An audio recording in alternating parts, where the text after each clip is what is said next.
नमस्ते सबैलाई, welcome to my YouTube channel Vipana अफिसियलमा। आजको भिडियोमा म तपाईहरुलाई लोकसेवाको अनलाइन फर्म कसरी भर्ने भनेर स्टेप बाइ स्टेप देखाउने छु।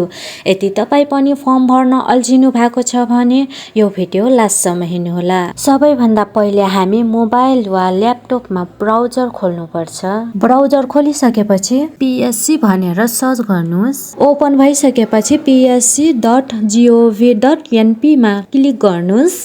खोलिसकेपछि यस्तो इन्टरफेस चाहिँ आउनेछ। यहाँ माथि चाहिँ अनलाइन एप्लिकेसन भनेर देखाइएको छ। अनलाइन एप्लिकेसनमा चाहिँ क्लिक गर्नुहोला। तपाईले पहिले नै लोकसेवाको फर्म भरिसक्नु भएको छ भने चाहिँ तपाईको युजर नेम र पासवर्ड हुन्छ।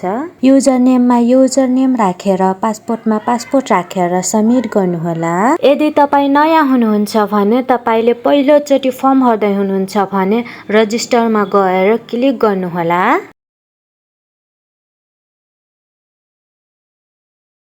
यहाँ चाहिँ फर्स्ट नेम भनिएको छ, मिडल नेम, लास्ट नेम भनिएको छ। फर्स्ट नेममा चाहिँ आफ्नो फर्स्ट नेम राख्नुहोस्। मिडल नेम छ भने मिडल नेम राख्नुहोस्, छैन भने नराख्नुहोस्। आफ्नो लास्ट नेम राख्नुहोला। युजर नेम तपाईले के राख्न चाहनुहुन्छ त्यो राख्नुहोस्। आफ्नो डेट अफ बर्थ राख्नुहोला।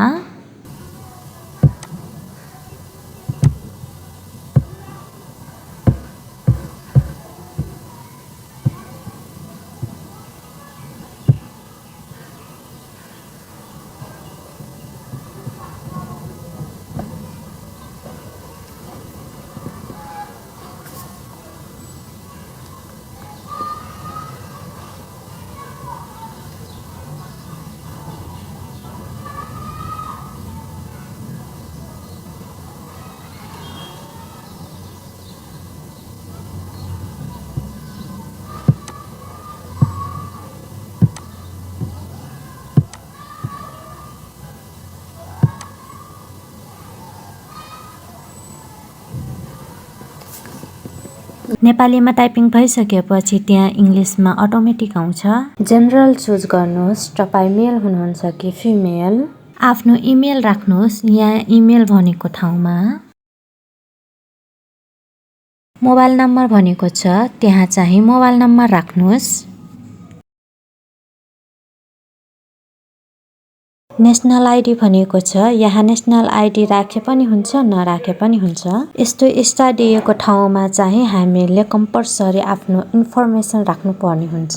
सिटिजनशिप नम्बर भनेको छ यहाँ चाहिँ आफ्नो नागरिकताको नम्बर राख्नुहोस्। सिटिजनशिप इस्यु डिस्ट्रिक्ट भनेको छ त्यहाँ चाहिँ नागरिकता जारी भएको जिल्ला लेख्नुहोला। सिटिजनशिप इस्यु डेट भनेको छ त्यहाँ चाहिँ तपाईको नागरिकताको जारी मिति राख्नुहोला। Like, comment, subscribe.